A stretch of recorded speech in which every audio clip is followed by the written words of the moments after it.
धाराशिव कला केंद्र. गोविंद बर्गेचा विषय फक्त 2 महिने आधीचा. आता तशीच काहीशी खळबळजनक घटना पुन्हा एकदा समोर आली आहे. अहिल्यानगरमधल्या जामखेडमध्ये एक धक्कादायक घटना घडली आहे. नृत्यांगना दीपाली पाटील हिने एका लॉजमध्ये टोकाचं पाऊल उचलत स्वतःला संपवलंय. बाजारात जाते असं सांगून दीपाली घराबाहेर पडली, ती परत आलीच नाही.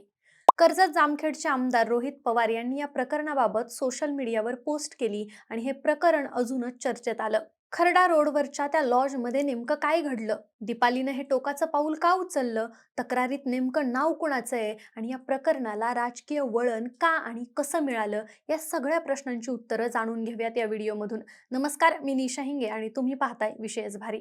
दीपाली पाटील 34 वर्षांची, कल्याणची असणारी महिला, जामखेडच्या एका कला केंद्रात नृत्यांगना होती. बाजारात जाऊन आले असं मैत्रिणींना सांगून ती घराबाहेर पडली. बराच वेळ झाला तरी ती परत आली नाही, त्यामुळे तिच्या मैत्रिणींनी पोलिसात तक्रार केली. त्यानंतर तिचा शोध सुरू झाला. ती ज्या रिक्षाने गेली त्या रिक्षावाल्याला गाठलं.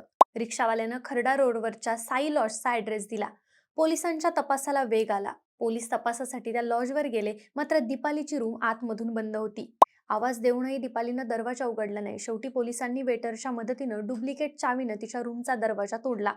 समोर जे दिसलं ते हादरवणारं होतं. दीपालीच्या मैत्रिणींनी एकच आक्रोश केला. दीपालीनं टोकाचं पाऊल उचलत स्वतःला संपवलेलं होतं. दीपालीचा मृतदेह लगेचच पोस्टमार्टमसाठी पाठवला. या प्रकरणात भाजपचे माजी नगरसेवक संदीप गायकवाड यांना आरोपी करण्यात आलं.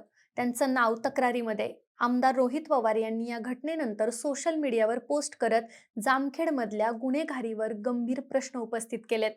जामखेडमध्ये नृत्यांगना दीपाली पाटील यांनी एका लॉजमध्ये स्वतःला संपवलं. हे टोकाचं पाऊल उचलण्यापूर्वी त्या संबंधित महिलेसोबत कोण होतं? त्याचे संबंध काय आहेत? त्या व्यक्तीला कोणत्या उच्च पदस्थांचा वरदस्त आहे का? त्यांच्या कुटुंबातील व्यक्तीनं कोणत्या पक्षाकडून निवडणूक लढवली? अनेक सवाल रोहित पवार यांनी केलेत. त्याचबरोबर संबंधित लॉजवरचं सीसीटीव्ही फुटेज पोलिसांनी ताब्यात घ्यावं आणि या गुन्ह्याचा खुलासा करावा, अशी देखील मागणी त्यांनी केली आहे. आणि यातूनच अनेकांचे काळे चेहरे उघड झाल्याशिवाय राहणार नाहीत, असं रोहित पवार यांनी म्हटलंय.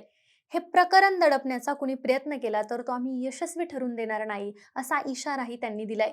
त्यांच्या या पोस्टमुळे अनेक चर्चा रंगल्या आहेत. दीपालीची आई दुर्गाबाई यांनी दिलेल्या तक्रारीनुसार जामखेडचे माजी नगरसेवक संदीप सुरेश गायकवाड यांनी दीपालीला सातत्यानं लग्नाची मागणी करत मानसिक छळ केलाय.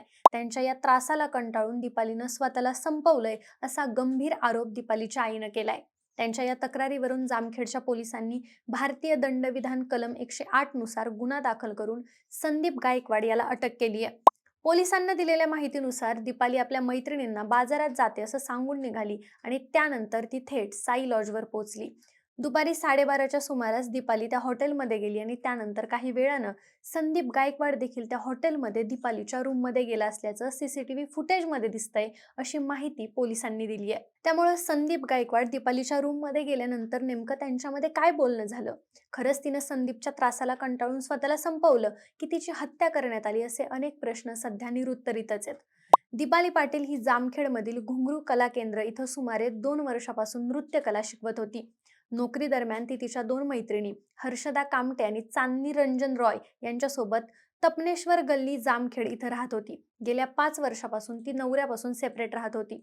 दीपालीच्या आईनं सांगितल्यानुसार संदीप सुरेश गायकवाड हा दीपालीच्या मागे सतत लग्नाचा आग्रह धरत होता. मी तुझ्याशी लग्न करणार आहे, तू होकार दे, असा दबाव टाकत तो दीपालीला त्रास देत असल्याचं देखील तिनं सांगितलं होतं, असं दीपालीच्या आईनं म्हटलंय.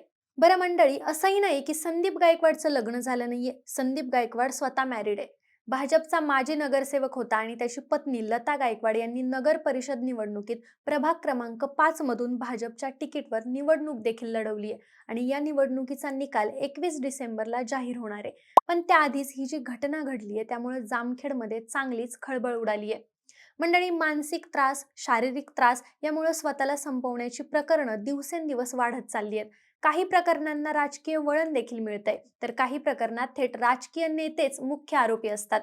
जनतेच्या कल्याणासाठी जनतेकडूनच ज्या नेत्यांना निवडून दिलं जातं त्यांच्याकडूनच अशी बेजबाबदार कामं होत असतील आणि यामध्ये राजकीय हस्तक्षेप केला जात असेल तर न्यायासाठी सर्वसामान्य माणसांनी किती काळ लढायचं आणि नेमकं लढायचं तर लढायचं कुणाशी, हा प्रश्न देखील खूप मोठा आणि गंभीर झालाय. या सगळ्या प्रकरणाबद्दल तुम्हाला काय वाटतं हे कमेंटमध्ये नक्की सांगा आणि अशाच अपडेट्ससाठी आपल्या विशेष भारी या चॅनलला सबस्क्राईब करायला विसरू नका. धन्यवाद.